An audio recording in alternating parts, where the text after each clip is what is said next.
Ser podcast.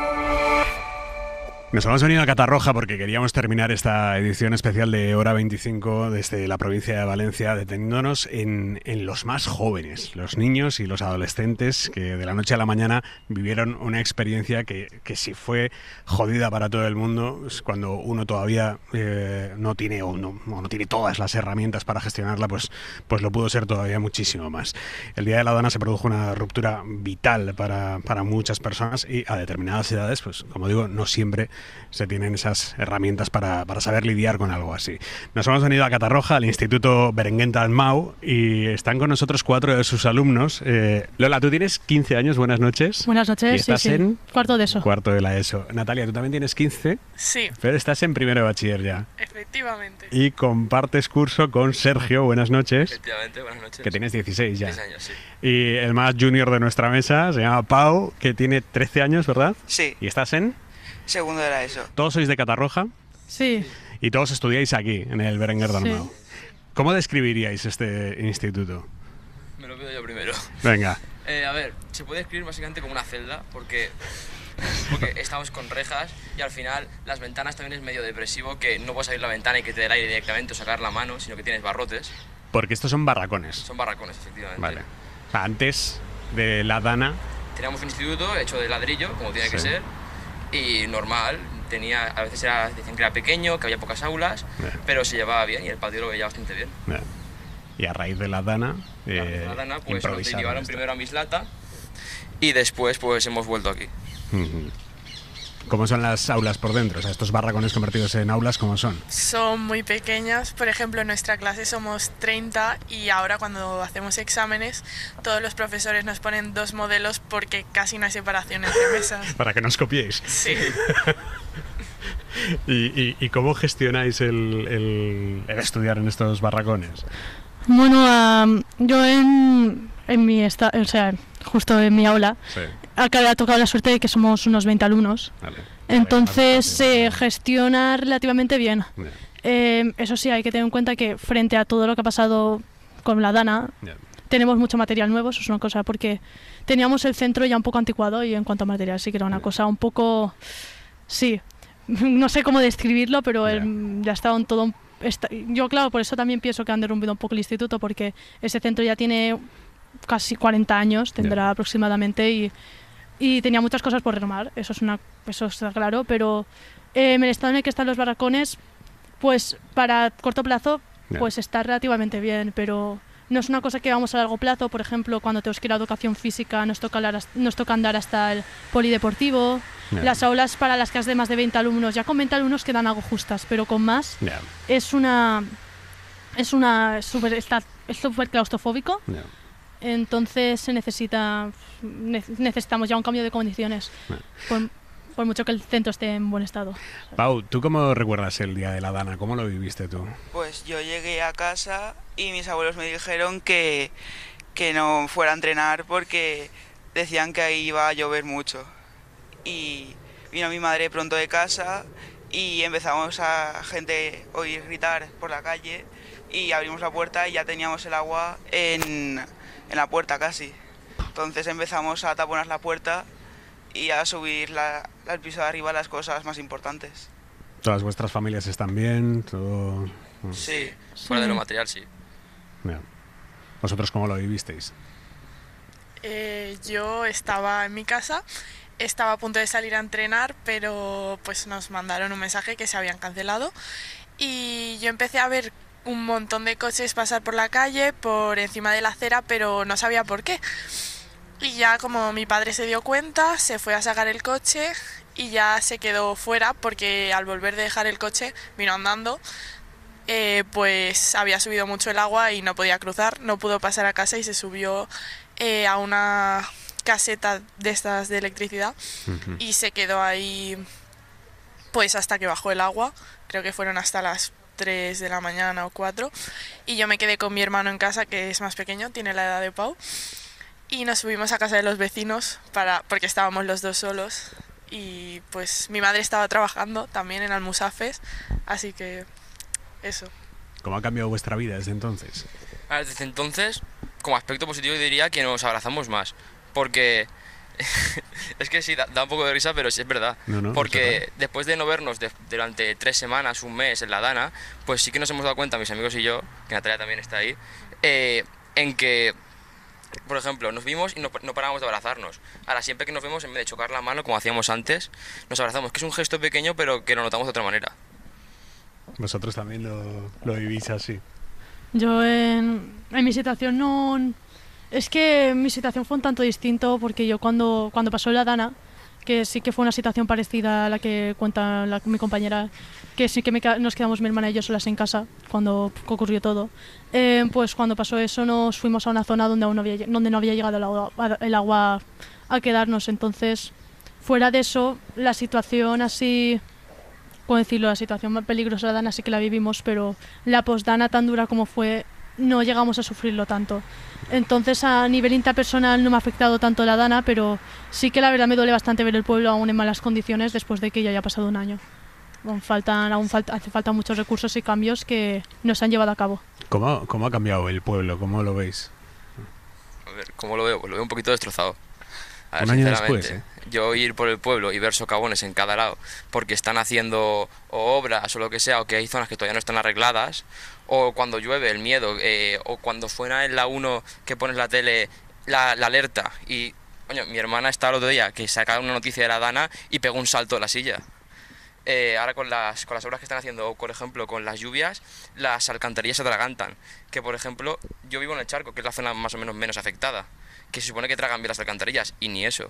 En las zonas como esta o en la zona de la Rambleta, que tampoco tragan bien, no me imagino cómo es. Pau, ¿y tú cómo lo ves? Pues yo lo veo más o menos por mi zona ahora bien, pero sí que es verdad que las alcantarillas algunas están aún atascadas y el miedo de si llueve mucho que empiece a salir el agua. Cuando empieza a llover, o sea, los días de mucha lluvia, ¿lo veis con mayor tensión que antes? O sea, ¿esto ha sido un antes y un después para vosotros? A ver, ahora está más el susto de y si vuelve a inundarse o no, pero más o menos igual. Igual, a mí antes sí que me gustaba la lluvia, era de las que pues le daba igual, me gustaba, pero ahora sí que es verdad que cuando llueve un poco de más sí que tengo miedo y no me gusta salir de casa y me trae como los malos recuerdos, como que te da una sensación rara que pues no me gusta.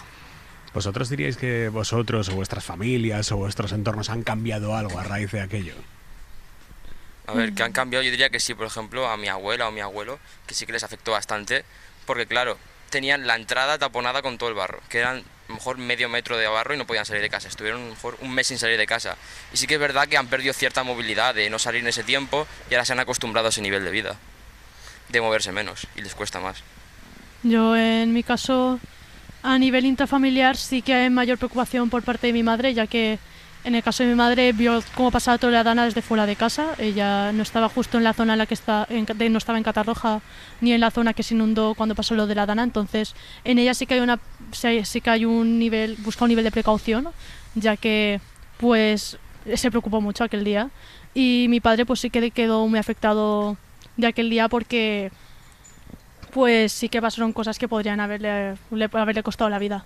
Entonces, a nivel intrafamiliar sí que hay una preocupación bastante fuerte para cuando llueve más de lo normal. José Andrés Brocal, buenas noches. Hola, buenas noches. Es profesor, es jefe de estudios del instituto. ¿Qué sientes al escuchar lo que están contando a tus alumnos?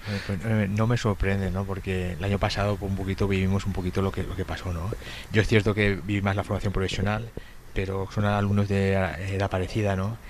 Y fue algo muy, muy duro. Porque de alguna manera, aparte de lo personal, nos quedamos todos sin instituto, literalmente, ¿no? Y ahora estamos aquí, pues mira, pues bueno, tenemos que seguir, porque tenemos que seguir. No son las mejores condiciones, pero oye, esto tiene que seguir, ¿no? Es lo que hay de momento. Exactamente. Estaremos un tiempo aquí, pero bueno, hay que ser optimistas. ¿Te has notado que han cambiado los chavales a raíz de la Dana? Mira, sí que lo notamos más que nada cuando volvimos. Nosotros estuvimos unos meses, ¿no? Y notamos nosotros, incluso preguntando a otros profesores, a otros institutos, que la gente estaba un poquito más alterada, normal, ¿no? Y también se les notaba que habían visto cosas que en esa edad es muy duro, ¿no? Para un adulto es muy duro, para esa edad es mucho más duro. Y hay gente que nos consta que incluso posiblemente ahora hablará mi compañero, pero que todavía hay seguro cosas dentro que hay gente que todavía no las ha sacado y que las va sacando poco a poco, a veces bien y a veces mal. Pero bueno, es que fue muy duro.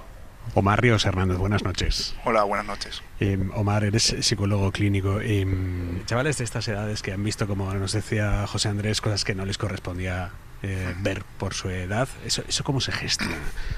Claro, aquí tenemos que diferenciar dos cosas. Una es lo que es experimentar la vivencia traumática, ¿no? Lo que es el evento traumático, que ha sido algo catastrófico, que es algo que nunca habíamos visto y que pone en riesgo nuestra vida o los de otros. Y luego está el padecer un estrés postraumático o una patología, ¿no?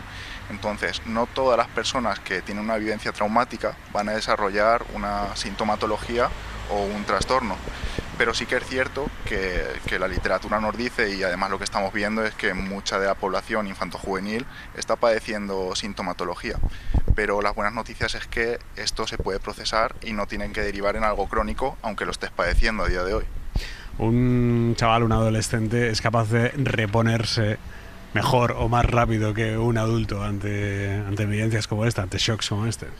Sí, pero con condiciones. Es decir, los niños y las niñas y adolescentes tienen una plasticidad cerebral muy importante. Eso significa que son capaces de adaptarse al medio y de tener un aprendizaje brutal. Pero claro, hay que procesarlo de buena manera. Aquí yo creo que juega un papel muy importante, en primer lugar, lo que hemos visto, el apoyo social percibido, ¿no? Fíjate lo que comentaba el compañero, el cómo vivimos con otras personas lo que hemos padecido, y ese propio apoyo lo que hace es también ayudar a procesarlo. Me ha parecido preciso lo que has contado, sí, de que ya no os dais la mano, sino que os abrazáis. Ha sido increíble, sí. A la consulta os están llegando casos de chavales muy afectados por lo que vivieron en la Dana. Sí, niños, niñas, adolescentes, personas mayores, al final es lo que digo, es un evento traumático importante, entonces se puede desarrollar sintomatología más grave o menos grave, pero sí que continuamos viendo pero yo creo que fíjate, ¿no? Porque en la literatura lo que nos hemos encontrado es que en esta población ha habido menos casos de lo que esperábamos.